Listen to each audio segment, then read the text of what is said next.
Hey, what is up guys? Welcome to another video. So in this video we are going to be replacing the right side engine mount or right engine insulator on the 7th gen Nissan Maxima. So I ordered all the mounts from Z1 Motorsports. I'm gonna set you down and we're gonna open this. Alright, so we're gonna go ahead, cut it open. Now all of the mounts is not gonna be in the same video. I'm gonna do separate videos for each one. So this is the one we're going to be replacing today. So part number for this is 112109N00A. So this is the engine insulator that goes on the passenger side, right underneath or beside the torque rod mount. So this is what's getting replaced today. And then these, one of these is the front and the other one's the rear. So this one's the rear, this is the front. So front and rear engine mounts, they also OEM. This is the transmission mount, also OEM. And then we had the rear buffer mount that goes on the back of the motor at the bottom, right behind the passenger side wheel. So all of these is going to be separate videos, but I just want to show y'all. And all this together, after taxes and shipping, came out to $732 or $733 for all the mounts. So I'm gonna put all these away, and then we're gonna go ahead and start replacing the insulator. All right, so we're gonna jack it up underneath the oil pan. I don't have any wooden slabs, so I'm using this very thick insulation foam. It's very thick. I folded it and like that, so it's not going to damage the oil pan in any shape or form. So I'm gonna squeeze that in between the jack and the oil pan.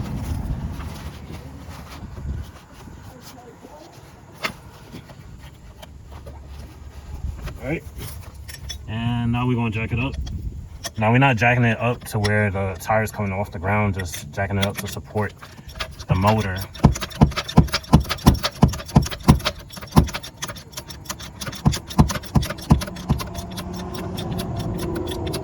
So once you start seeing the car move up, stop. All right, so the car is moving up a bit. I'll just do it one more time. And then this, you remove a grommet. If you're an OG subscriber, you know whoever owned this car before and damaged that hole. But you just need a pry tool, remove that. And then you just slide this down and set it to the side. So in the previous video you've seen, I just upgraded and replaced, well, it's not really an upgrade, but I switched from the 7th gen torque rod to the 8th gen because it was cheaper. So that's why this looks weird on my 7th gen if you're new to the channel. So next, what we're going to do is remove the coolant reservoir so we can gain access and more clearance to this bolt right here. You got one bolt right there. You got one bolt down here. Try to show y'all. And then it's one nut right there, one right there, and one right there. And they're all 18. So I'm using a deep 18 mil deep socket, well, extended socket. Deep socket is a little bit longer. With a swivel and extension. This is the only size extension I have, so we're gonna make it work. That's more than enough. And as you can see, I could tackle that one, I could tackle this one, and I could tackle that one, all with that extension. And then, oh wait a minute, yeah, you're still gonna have to remove the coolant reservoir just so you can take that engine insulator out and then put the new one in. All right, to remove this, just pull up, wiggle it to where you ain't spilling coolant from this side. I'll pick it up and just lay it to the side. All right, so hopefully the camera doesn't fall with the vibrations from the impact, but we'll see.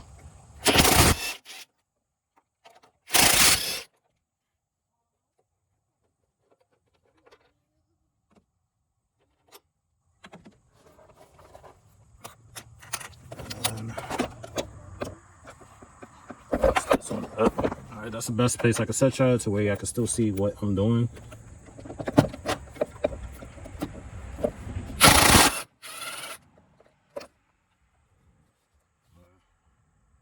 reach in there, get that bolt out.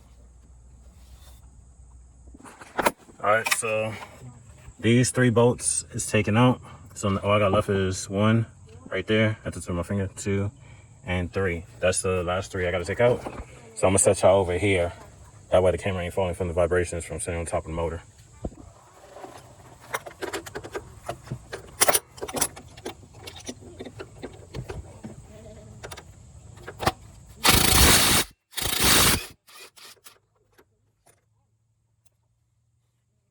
I'll get that in a sec.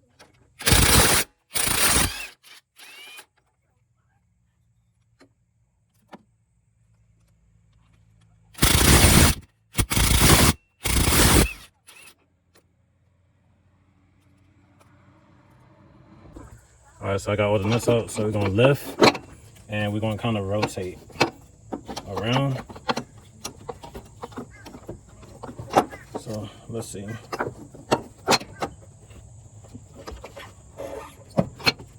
So I push back on the rubber hose right here. My hose is brand new, it's only 2 months old. But if you got older hose that's older than 2.5 months old, be careful because you might accidentally crack or split your hose depending on its age. So I got this out the way. So now I just gotta figure out how I'm gonna get the other side out. There we go. And it's out. All right, so we're gonna open a new one.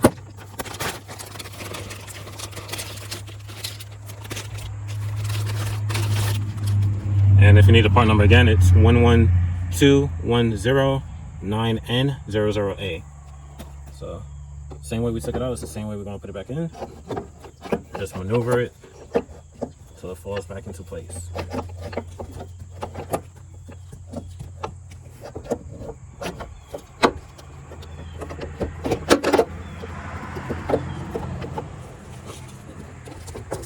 Alright, so they're back. And then we're gonna put these. So these 2 nuts, if you don't remember, go right there. So one on this side. That's so. And then the other one goes right there on the opposite side. So my hand's too big, so what I'm going to do,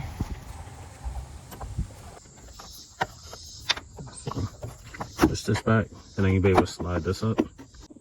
All right, so now that I got the coolant reservoir, power steering reservoir out the way, I'm gonna put the other nut back in.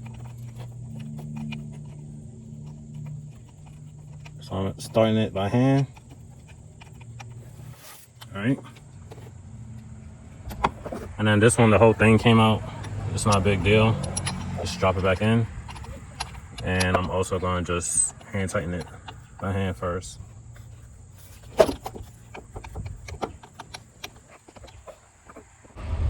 So what I'm doing now is putting the 3 bolts back in. So the 2 that goes here and then 2 on the back side. So if you don't remember, these are the bolts that go in. So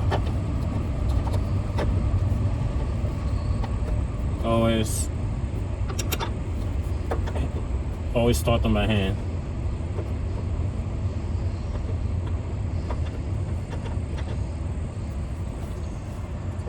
All right, and I do want to say this. Let me try to zoom in.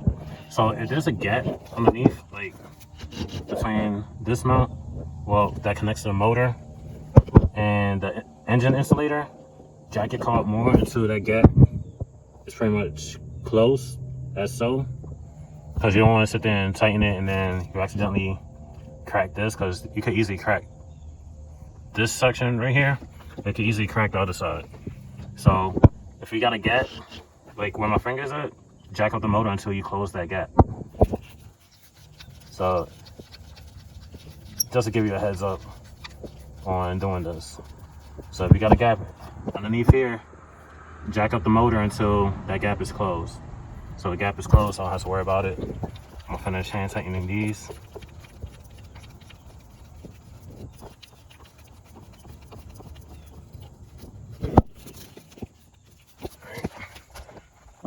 All right, and another heads up, if you're using an electric impact, or any impact, or even if you're doing it by hand, you don't want to over tighten it. This impact has different settings. Mine's on auto, the lowest setting. so I don't have to worry about over torquing. I'm just going to tighten it, and then once I find the torque specs, I'll come back out here and torque everything down. And I'll also put it in the description for those of y'all that love having torque specs. So the torquing ain't going to do it in this video because it's going to be getting dark soon. But as soon as I find them torque specs, I'll be posting it into the description of this video. So now I'm going to go ahead and tighten these.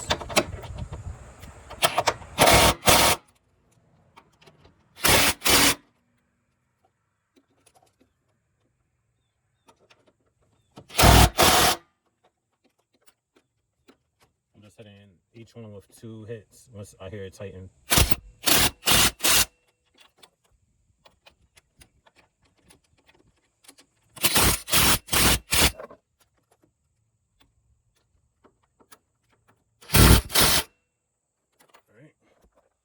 So they all tighten, and like I said, I'm gonna see if I can find the torque specs on each of these bolts. And once I get that information, I'll have it in the description of this video. And then to put this back, just slide the coolant reservoir in between. I'm not sure why my camera having a hard time. So this slides right in between here. So just line it up, slide it down, and voila. So that's how you replace your engine insulator or passenger side, upper passenger, I can't talk, it's been a long day, upper passenger side engine mount on a 7th gen Nissan Maxima. This goes for 2009 to 2014 models. So that's it for this video. Stay tuned for upcoming videos on the rest of the mounts that go onto this engine. So that's it for this video. Like, comment, subscribe. I'll see you in the next one. And also to put this piece on, I just realized, just line these up, 1, 2, and 3 into these slots right there, and then just slide it up and they'll lock, and then put the grommet there. All right, so now that's it for this video. See you on the next one. Peace.